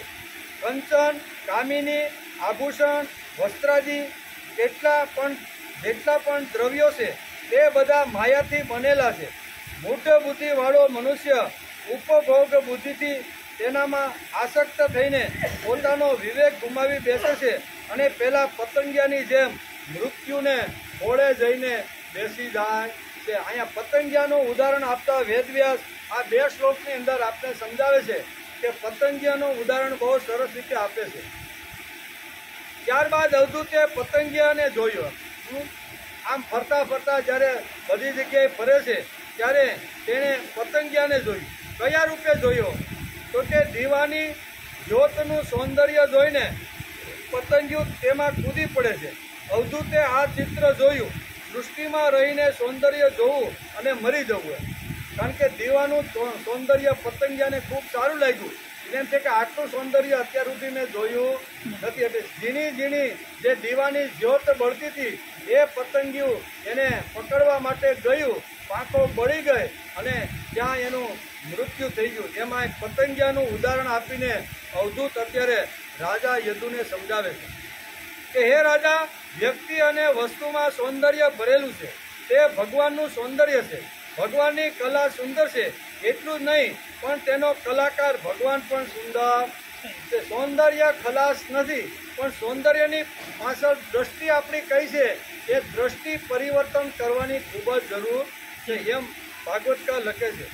ઘણીવાર એવું બને છે કે કલા સારી હોય પણ કલાકાર કુરૂપ હોય. કેવો? કલા એની સારી હોય પણ એનું શરીર જોવો તો બેડોળ ઘણીવાર હોય છે. કલા સારી હોય છે પણ કલાકારનું શરીર કુરૂપ હોય છે. સૃષ્ટિની કલા જેણે બનાવી છે તે પોતે સૃષ્ટિમાં આવીને બેઠો છે, તેથી બધે સૌંદર્ય દેખાય છે. સૃષ્ટિમાં પ્રત્યેક વસ્તુ અને વ્યક્તિમાં સૌંદર્ય ભરેલું છે. જેમ પતંગિયું સૌંદર્ય પાછળ ગાંડું થયું અને મરી ગયું, તેમ માણસે ફક્ત સૌંદર્યની પાસે ગાંડું થવાનું નથી. સૌંદર્યને માણવાનું છે, એની અંદર ભગવાન બેઠેલો છે એ જોવાનું છે, પણ એની પાછળ ગાંડું થઈને પતંગિયું જેમ દીવાની જ્યોતની અંદર આ સૌંદર્ય જોઈને જેમ ખલાસ થયું એમ માણસે ખલાસ થવાનું નથી. સૃષ્ટિમાં પ્રત્યેક વસ્તુ અને વ્યક્તિમાં સૌંદર્ય ભરેલું છે. તેવું જ વ્યક્તિનું થાય છે. તો શું વ્યક્તિએ સૌંદર્યથી આગા રહેવું? આપણે સૌંદર્યથી આગા રહી શકતા નથી. દરેક વ્યક્તિ અને વસ્તુ સુંદર છે કેમ કે તે ભગવાને સર્જન કરેલી છે. આખી સૃષ્ટિનું સર્જન કોણે કર્યું ભાઈ? ભગવાને કર્યું છે. તો ભગવાને જો આ સૃષ્ટિનું સુંદર કર્યું હોય તો એમાં સૌંદર્ય પણ ઠાસીને ભર્યું છે. તેથી સૌંદર્ય ભગવાને નિર્માણ કર્યું છે, તેથી સૌંદર્ય ખલાસ કર્યું. અહીં ભાગવતકાર વેદવ્યાસે સૌંદર્ય માટે ઉપલક્ષણાત્મક તરીકે સ્ત્રીનો વિષય લીધો છે. સ્ત્રીનું અહીં દ્રષ્ટાંત આપ્યું ને 2 શ્લોકની અંદર ભાગવતકારે અહીંયા સ્ત્રીની ઉપમા આપી છે. સ્ત્રીનું સૌંદર્ય જોઈને પુરુષ કેમ મરી જાય છે તે ઉપલક્ષણ છે. શાસ્ત્રમાં ઉપલક્ષણ છે એટલે કે કાકે ભ્ય દધી રક્ષ્યતા. અહીં કીધું કાકે ભ્યા દધી રક્ષતા. બરોબર. એ ગામ અને ગામમાં દાદીમાં 80-85 વર્ષના, શરીર ખૂબ જ સારું, ફળિયાની અંદર બેઠા હતા. સવારનો સમય હતો અને ખાટલા ઉપર નાના પૌત્રને રમાડતા બેઠા હતા. 5-7 વર્ષનો નાનો પૌત્ર છે અને પૌત્રને રમાડતા એને યાદ આવી ગયું, મેં ચૂલા ઉપર દૂધ ગરમ કરવા માટે મૂક્યું છે, જો ઉભરાય તો જતું નહીં હોય ને. એટલે એ દોડીને જવાનો પ્રયત્ન કરે છે, પણ અહીંયા બાજુમાં દહીં પણ પડેલું હોય છે. ખાટલાની બાજુમાં દહીંનો મોટો ઘડો અથવા કુંભ અથવા નાની એવી ગોળી અથવા હાંડલું પણ પડેલું હોય છે. એટલે અહીંયા બાળક જે 5-7 વર્ષનો જે પૌત્ર હોય છે ને એના હાથમાં દાદીમાં હોટી આપે છે કે બેટા, શું કીધું? કાકસ્ય એટલે કે કાકે ભ્ય દધી એટલે દહીં, કાકે ભ્ય દધી રક્ષતા. કે હે પૌત્ર તારે આ હોટીથી કાગડો આ દહીં ન ખાઈ જાય એનું તારે હોટીથી તારે રક્ષણ કરવાનું છે. દાદીમાં આમ કામ સિંધી પૌત્રને અને દાદીમાં તો રસોડામાં ગયા. રસોડામાં થોડું ઘણું આમ તે આડોળું કામ કરી અને પાછા આવ્યા તો માટલામાંથી બધું દહીં ખલાસ થઈ ગયું હતું. એટલે પૌત્રને પૂછે છે કે ભાઈ શું થયું? તો કે હમણાં કૂતરું આવ્યું હતું અને બધું દહીં ખાઈને જતું રહ્યું. પણ મેં તો તને કીધું હતું ને કે હા દાદીમાં તમે મને કીધું હતું કે કાગડાથી દહીંનું રક્ષણ કરવાનું છે. એટલે કાગડો અહીંયા આવ્યો નથી. તમે તો મને કાગડાથી દહીંનું રક્ષણ કરવાનું કીધું હતું. હું જોતો હતો કે આ કૂતરો સરસ મજાના હાંડલામાં મોઢું નાખીને બધું દહીં જાપતી ગયો છે તો ઉડાય તેને હાંક્યું કેમ નહીં? પણ તે જ મને કીધું હતું કે કાગડાથી તારે આ દહીંના માટલાનું રક્ષણ કરવાનું છે. કાગડો મેં અહીંયા આવવા દીધો નથી. હોટી તો મારા હાથમાં જ છે અને કાગડો આવે એટલે શીખી દો પણ આવ્યો નથી છે. તો અહીંયા એને ઉપલક્ષણા દ્રષ્ટાંત અહીં ભાગવતકાર કહે છે. અહીં કહે છે કે દાદીમાં એ પૌત્રને કહ્યું કે અહીં દહીં રાખ્યું છે તે કાગડો ખાઈ ન જાય તે માટે તું ધ્યાન રાખજે. પૌત્ર દહીં પાસે બેઠો એટલા તે મને કાગડા થી દહીંનું રક્ષણ કરવાનું કીધું હતું. એક પણ કાગડાને મેં માટલા પાસે આવવા દીધો નથી. અહીં કાગડો ઉપલક્ષણ દ્રષ્ટાંત કેવું છે? કાગડો એટલે કાગડા જેવા જે બિલાડો હોય, કૂતરો હોય, દહીં ખાવાની જે રાખવાની એ બધા કાગડા જેવા, એનાથી મેં તને રક્ષણ કરવાનું કીધું હતું. પણ તું સમજો કે ફક્ત કાગડાનું રક્ષણ કરવાનું દાદી માએ મને કીધું છે. ઉપલક્ષણા એટલે અહીંયા પતંગિયાનું દ્રષ્ટાંત આપીને ભાગવતકાર ઉપલક્ષણા એમાં સ્ત્રી અને પુરુષને વચ્ચે લાવે છે કે સ્ત્રીનું સૌંદર્ય જોઈ અને પુરુષ એટલે કે આવી રીતના જે લોકો છે એ બધાના અહીંયા ઉપલક્ષણા તરીકે આપ્યું છે. આવી રીતે ભાગવતકાર વેદવ્યાસે સૌંદર્યના ઉપલક્ષણ તરીકે સ્ત્રીને લીધી છે. સૌંદર્યમાં પાવિત્ર ભરવું જોઈએ. આપણા પૂર્વજોની આ એક યુક્તિ છે. સૌંદર્યમાં પાવિત્ર ભરશો તો જ સુરક્ષિત રહેશે, નહીં તો સૌંદર્યને સંભાળવું પડશે. સૌંદર્યમાં પાવિત્ર લાવવું હશે તો સંભાળવું પડશે. સ્ત્રીનું ઉપલક્ષણનું દ્રષ્ટાંત આપીને વેદવ્યાસે લખે છે કે સ્ત્રી સુંદર છે, તેથી જે સુંદર સમાજમાં છે ને એના દ્રષ્ટાંત આપીને ઉપલક્ષણા ભક્તિયા સમજાવે છે કે માણસે આવી રીતના જે સ્ત્રી સૌંદર્ય છે ને એ બધાની અંદર આવી રીતનું સૌંદર્ય છે એનાથી માણસે રક્ષણ કરી લેવું જોઈએ. ભારતીય સંસ્કૃતિમાં પિતા રક્ષતિ કૌમારમ સ્ત્રીને માટે લખ્યું છે કે પિતા રક્ષતિ કૌમારમ ભર્તા રક્ષતિ યૌવનમ રક્ષતિ સ્થવરીમ પુત્ર ન સ્ત્રી સ્વાતંત્ર. સ્ત્રી કોઈ દી સ્વાતંત્ર રહી શકતી નથી. એમાં ભાગવતકાર લખે છે પિતા જ્યારે નાની દીકરી હોય 20-22 વર્ષની હોય ત્યારે પિતા રક્ષતિ એટલે કે પિતા રક્ષતિ કૌમારે કૌમાર અવસ્થા થાય ત્યાં સુધી એ દીકરીનું ધ્યાન કોણ રાખે છે? પિતા. પિતા રક્ષતિ કૌમારે ભર્તા રક્ષતિ યૌવન. અને પછી લગ્ન થાય છે પછી એનું રક્ષણ કોણ કરે છે? ભર્તા એટલે એનો પતિ. પતિ પછી સ્ત્રીને સંભાળે છે. પેલા એના બાપ સંભાળે અને બીજી અવસ્થા શરૂ થાય ત્યારે એનો પતિ એને સંભાળે છે. રક્ષતિ સ્થરવિતમ પુત્ર. બરોબર. જ્યારે ઘરડી થાય છે ને ત્યારે પુત્ર એની માતા તરીકેનું એનું રક્ષણ કરે છે. એટલે સ્ત્રી કોઈ દિવસ સ્વતંત્ર રહી શકતી નથી. એને કોઈને આધાર આપવા વાળા તો હોય જ છે. બરોબર. એક જ્યારે 22 વર્ષની હતી ત્યાં સુધી એના પિતાએ રક્ષણ કર્યું. લગ્ન થયા પછી એના પતિએ રક્ષણ કર્યું અને વૃદ્ધ થઈ ગયા પછી એના પુત્રએ એનું રક્ષણ કર્યું છે. તેથી આ ભાગવતકાર કહે છે કે સ્ત્રી સ્વાતંત્ર મયતી નિયતિ સ્ત્રી. એટલે સ્ત્રી કોઈ દી સ્વતંત્ર રહી શકતી નથી. સુંદરતા એ પ્રભુની વિભૂતિ છે. વ્યવહારમાં સુંદરતા ઉપભોગ્ય બની જાય છે. આ એક આંટી છે. ભોગ કે ત્યાગ. ગીતાના 10મા અધ્યાયમાં સુંદરતાને ભગવાનની વિભૂતિ માની છે. ગીતા કહે છે કે જ્યાં જ્યાં સુંદરતા છે ત્યાં ત્યાં પ્રભુનો હંમેશા વાસ છે. જ્યાં સુંદરતા છે ત્યાં ત્યાં હંમેશા પ્રભુનો વાસ છે. તેથી સૌંદર્ય ખલાસ નથી, પણ આપણી દ્રષ્ટિમાં જો વિકાર આવે તો સામેની વ્યક્તિની અંદર આપણો વિકાર એની અંદર થાય છે, તેથી એ વસ્તુ ખરાબ છે. ગીતાના 10મા અધ્યાયમાં સુંદરતાને ભગવાને પોતાની વિભૂતિ માની છે. ગીતા કહે છે કે જ્યાં જ્યાં સુંદરતા છે ત્યાં ત્યાં પ્રભુ હંમેશા વસેલા છે. વ્યવહારમાં સુંદરતા ઉપભોગનો વિષય બની જાય છે. દરેક વસ્તુમાં પાવિત્ર મૂકો, આમ આપણા શાસ્ત્રકારોએ કીધું છે. સમાજમાં જ્યાં જ્યાં ફરીએ, જેવી રીતના ફરીએ, પણ આપણા બુદ્ધિમાં, આપણા મનની અંદર, આપણી આંખની અંદર પવિત્રતા હોવી જોઈએ. સૌંદર્ય જોવાની ના નથી, પણ એમાં પ્રભુનું દર્શન માણસને કરવું જોઈએ. એટલે કે માનવ પર ભગવાનને પ્રેમ છે, તે મારી દ્રષ્ટિએ તું પણ આદરણીય છો. સૌંદર્ય જોયા પછી લાગવું જોઈએ કે તે પ્રભુનું પ્રતિબિંબ છે.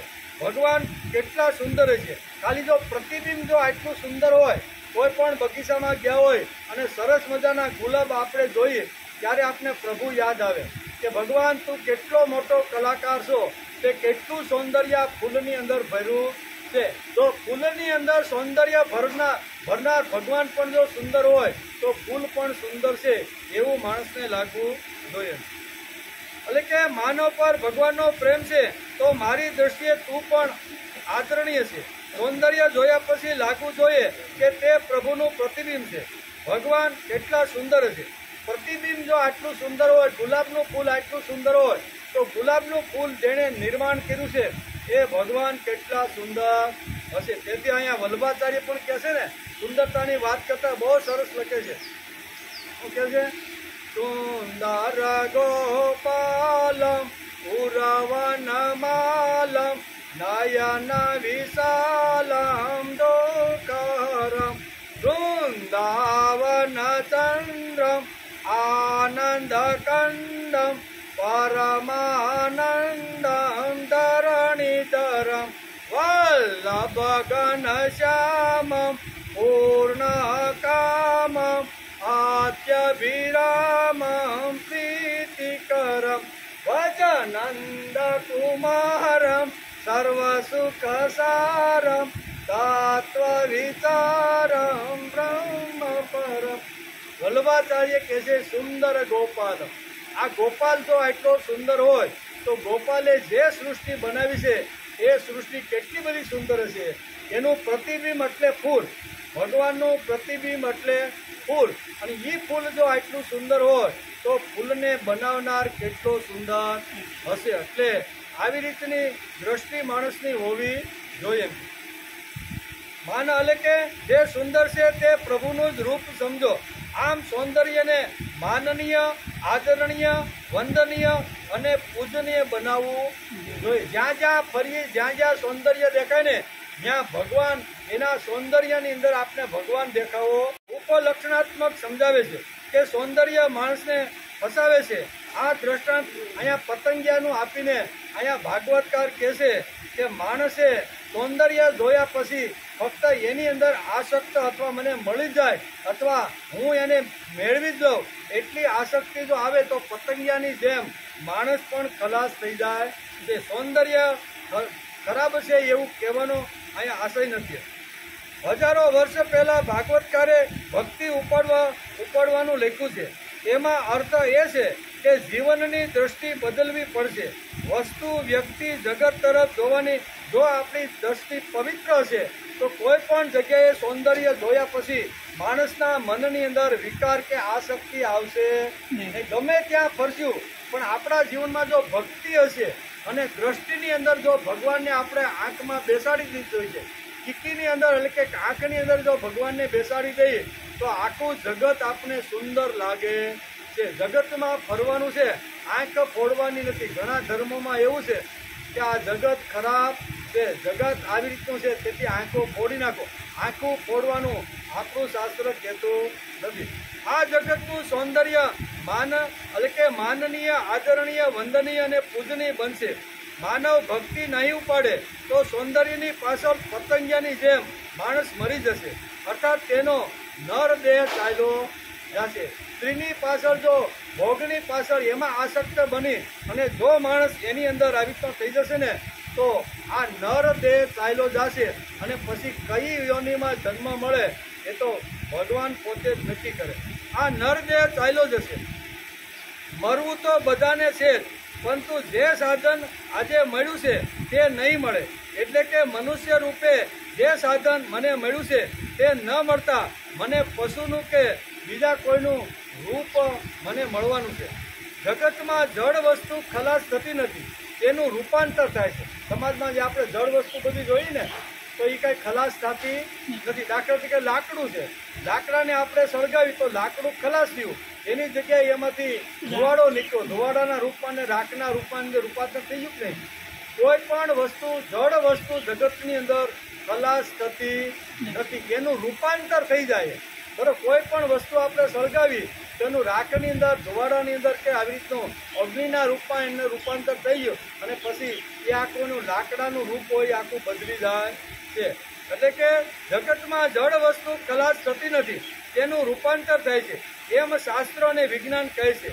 લાકડું એનો ધુમાડો અને રાખ હતો એનું રૂપાંતર, લાકડાનું રૂપાંતર રાખની અંદર થઈ ગયું.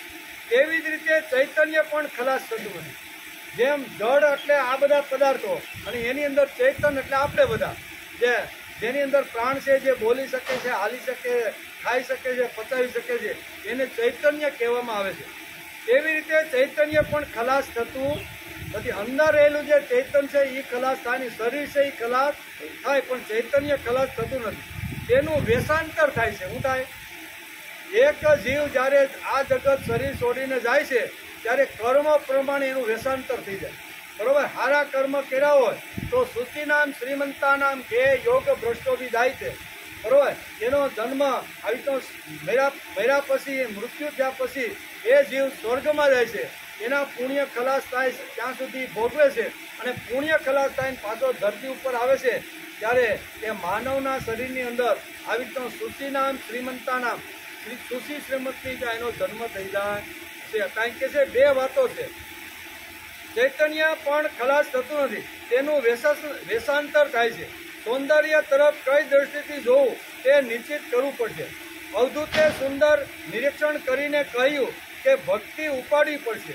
જીવન વિકાસ માટે તે અત્યંત આવશ્યક છે. જેમ પતંગિયું આવી રીતનું આસક્ત થઈને દીવાની જ્યોતને સૌંદર્ય સમજી અને સૌંદર્ય પ્રાપ્ત કરવાનો પ્રયત્ન એને કર્યો તો પાંખોથી બળીને ખલાસ થઈ ગયું.